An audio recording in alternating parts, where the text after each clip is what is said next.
اما بعد فاعوذ باللہ من الشیطان الرجیم بسم اللہ الرحمن الرحیم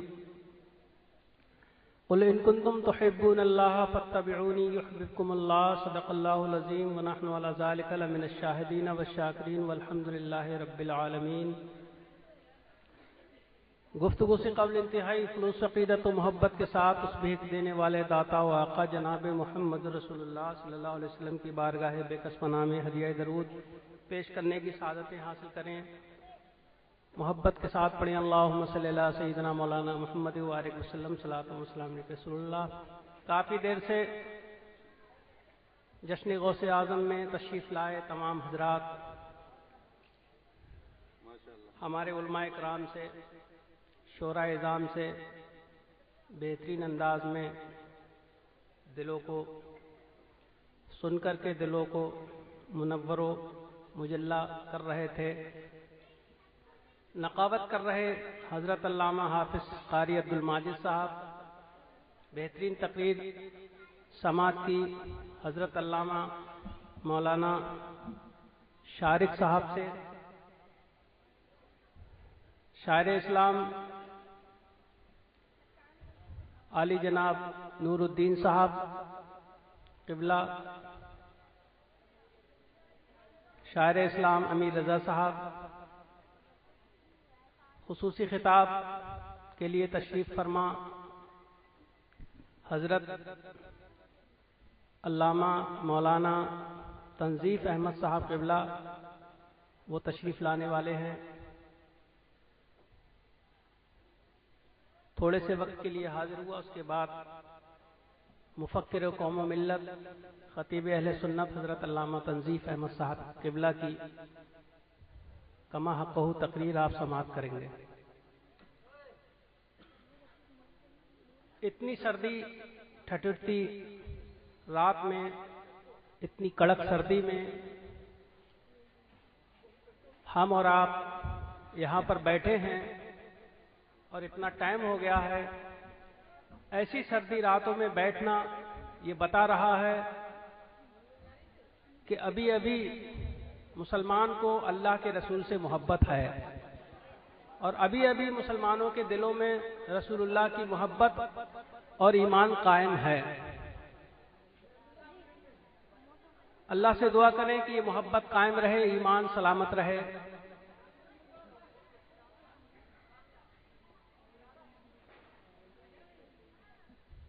عرش حق ہے مسند رفعت رسول اللہ کی، عرش حق ہے مسند رفعت رسول اللہ کی، دیکھنی ہے حشر میں عزت رسول اللہ کی۔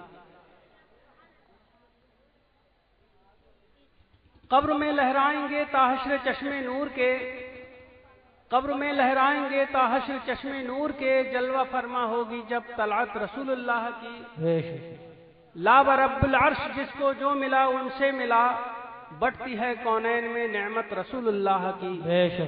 اور وہ جہنم میں گیا جو ان سے مستغنی ہوا، وہ جہنم میں گیا جو ان سے مستغنی ہوا، ہے خلیل اللہ کو حاجت رسول اللہ کی۔ سورج الٹے، سورج الٹے پاؤں پلٹے، چاند اشارے سے ہو چاک، سورج الٹے پاؤں پلٹے، چاند اشارے سے ہو چاک، اندھے نجدی دیکھ لے طاقت رسول اللہ کی، اندھے نجدی دیکھ لے طاقت رسول اللہ کی۔ میرے نبی کی بارگاہ میں ایک فرشتہ حاضر ہوتا ہے۔ نبی نے فرمایا اے فرشتے تمہیں اللہ تعالیٰ نے کس لیے پیدا کیا ہے؟ فرشتہ عرض کرتا ہے یا رسول اللہ میں گنتی کا فرشتہ ہوں، کاؤنٹنگ کا فرشتہ ہوں، میں ہر چیز کی شمار کرتا ہوں، اللہ تعالیٰ نے مجھے ہر چیز کی شمار کے لیے پیدا کیا ہے۔ نبی فرماتے ہیں تم کون کون سی چیز شمار کر سکتے ہو، کون کون سی چیز کو کاؤنٹ کر سکتے ہو، کس کس چیز کی گنتی لگا سکتے ہو؟ فرشتہ عرض کرتا ہے یا رسول اللہ، اللہ تبارک تعالیٰ کتنے لوگوں کی ایک دن میں تخلیق فرماتا ہے، کتنے لوگوں کو اللہ تبارک تعالیٰ موت دیتا ہے، اس کا میں شمار کر سکتا ہوں۔ کتنے زمین پر لہلہاتی ہوئی گھاس اور پتے اور پیڑ پودے اگتے ہیں، میں ان سب کا شمار کر سکتا ہوں۔ سمندر میں کتنی مچھلیاں پیدا ہوتی ہیں، کتنی قسم کی ہیں، کتنی تیرتی ہیں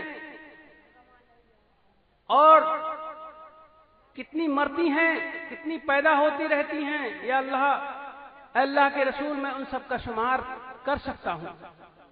آسمان سے جب بارش ہوتی ہے تو کتنی بوندیں سوکھے میں پڑتی ہیں، کتنی گیلے میں پڑتی ہیں، کتنی پہاڑوں پر پڑتی ہیں، کتنی پیڑ پر پڑتی ہیں، ان سب کا میں الگ الگ طریقے سے شمار کر سکتا ہوں۔ میرے نبی کو بتاتا چلا جا رہا ہے فرشتہ۔ آپ سن رہے ہیں توحید نیٹ ورک کی اسلامک آواز۔ Tawheed network international Islamic YouTube channel. آسمان سے گرتی ہوئی بوندوں کا تو شمار کر سکتا ہوں، زمین میں کتنی لہلہاتی ہوئی گھاس، کتنے پیڑ، کتنے پودے ہیں، ان سب کا الگ الگ طریقے سے شمار کر سکتا ہوں۔ اللہ تبارک تعالیٰ نے ماں کے پیٹ میں کتنے بچوں کی تخلیق فرمائی، کتنے بچے، کتنے جوان، کتنے بوڑھے ختم ہو جاتے ہیں، ان سب کا میں الگ الگ طریقے سے شمار کر سکتا ہوں۔ مگر یا رسول اللہ، جہاں اللہ اس کے رسول کا ذکر ہوتا ہے، اس ذکر میں اللہ تبارک تعالیٰ کی کتنی رحمتیں نازل ہوتی ہیں، ان رحمتوں کا شمار میں نہیں کر سکتا ہوں۔ پتہ لگا نبی کے ذکر میں بڑی برکتیں ہیں۔ ہم رسول اللہ کے غلام ہیں اور غوث پاک رضی اللہ تعالیٰ عنہ کے ماننے والے ہیں۔ آج پوری دنیا میں، بریلی شہر میں ہی نہیں، پوری دنیا میں غوث اعظم رضی اللہ تعالیٰ عنہ کے چرچے ہو رہے ہیں۔ بریلی میں نہیں، ہندوستان میں نہیں، دنیا کے ہر کونے میں شہنشاہ بغداد غوث پاک عبد القادر جیلانی رضی اللہ تعالیٰ عنہ کے نغمے گائے جا رہے ہیں، ان کے چرچے ہو رہے ہیں۔ قرآن فرماتا ہے، میں نے آیت پڑھی جس میں رب فرماتا ہے، قل ان کنتم تحبون اللہ فاتبعونی یحببکم اللہ۔ اے محبوب آپ فرما دو، کہہ دو لوگوں سے، اگر تم اللہ سے محبت کرنے کا دم بھرتے ہو تو میری اتباع کرو، اللہ تم سے محبت فرمانے لگے گا۔ وعلیکم السلام۔ نعرہ تکبیر، نعرہ رسالت، جشن غوث البلا، جشن غوث البرا، نعرہ تکبیر، نعرہ رسالت، علماء اکرام، نعرہ تکبیر، نعرہ رسالت۔ تو پتہ چلا ہمارے درمیان میں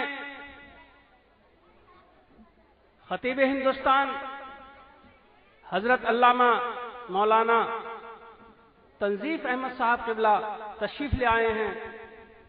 انہیں آپ اپنی آنکھوں سے ان کے چہرے کی زیارت کر رہے ہیں، دیکھ رہے ہیں۔ انشاءاللہ ابھی ان کا خطاب آپ کو سماعت کرنا ہے۔ تو محبت رسول کسے کہتے ہیں؟ قرآن میں رب فرما رہا ہے، کہہ دو محبوب، اگر تم اللہ سے محبت کرنے کا دم بھرتے ہو تو میری اتباع کرو، اللہ تم سے محبت فرمائے گا۔ محبت مختلف قسم کی ہوا کرتی ہے، کوئی محبت اولاد سے کیا کرتا ہے، کوئی محبت جائیداد سے کیا کرتا ہے، کوئی محبت اپنے بچوں اور بیویوں سے کیا کرتا ہے، کوئی محبت اپنے تجارت اور کارخانے سے کیا کرتا ہے۔ محبت مختلف قسم کی ہوا کرتی ہے، لیکن ایک عاشق رسول سے پوچھا جائے کہ محبت کیسی ہوتی ہے تو وہ کہتا ہے کہ وہ کوئی اور ہوگا اپنا جو ایمان دے دے گا، نبی کا چاہنے والا نبی پر جان دے دے گا، تلاوت کر کلام حق بھی ہو جائے گا اندازہ، محمد کون ہے اس کا پتہ قرآن دے دے گا۔ محبت رسول کو سمجھنا ہے۔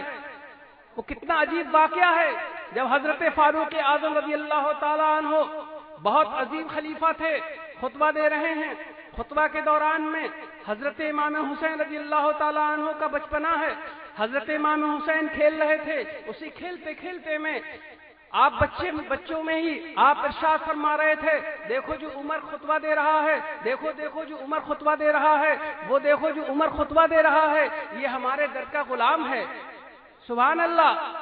حضرت امام حسین کہہ رہے تھے امام حسین کا بچپنا ہے، آپ فرما رہے ہیں دیکھو وہ جو عمر خطبہ دے رہا ہے وہ ہمارے در کا غلام ہے، اسی میں عبداللہ ابن عمر جو حضرت عمر کے شہزادے ہیں وہ بھی کھیل رہے تھے، انہوں نے دیکھا، کہا ارے یہ حسین کیا کر رہے ہیں، میرے ابا جان کو غلام کہہ رہے ہیں اپنے در کا، یہ پتہ نہیں ہے حضرت عمر کی شان کیا تھی، ان کا دبدبہ کیا تھا، ان کی حکومت کیا تھی۔ کئی ملکوں میں حضرت عمر فاروق اعظم رضی اللہ تعالیٰ عنہ کی حکومت تھی، جدھر سے عمر چلے جاتے تھے ادھر دشمنوں کے کلیجے ہل جاتے تھے، کفر دندل میں پھنستا دکھائی دیتا تھا۔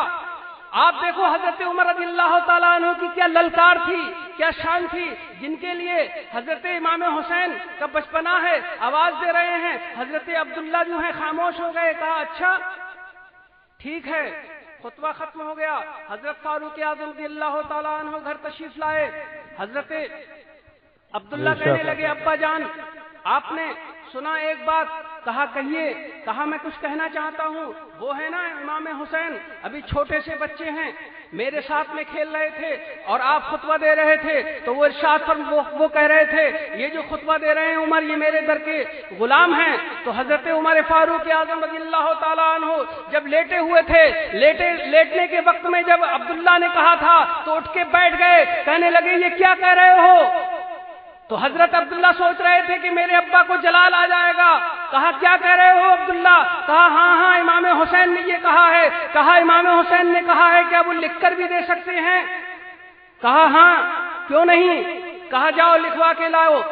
حضرت عبداللہ چلے امام حسین کی بارگاہ میں، امام حسین کا بچپنا ہے، عبداللہ کا بچپنا ہے، چلے گئے، باتوں ہی باتوں میں عرض کرنے لگتے ہیں امام حسین، اے حسین تم نے جو کل کہا تھا خطبہ کے ٹائم پہ عمر میرے در کا غلام ہے، کیا تم لکھ کے بھی دے سکتے ہو؟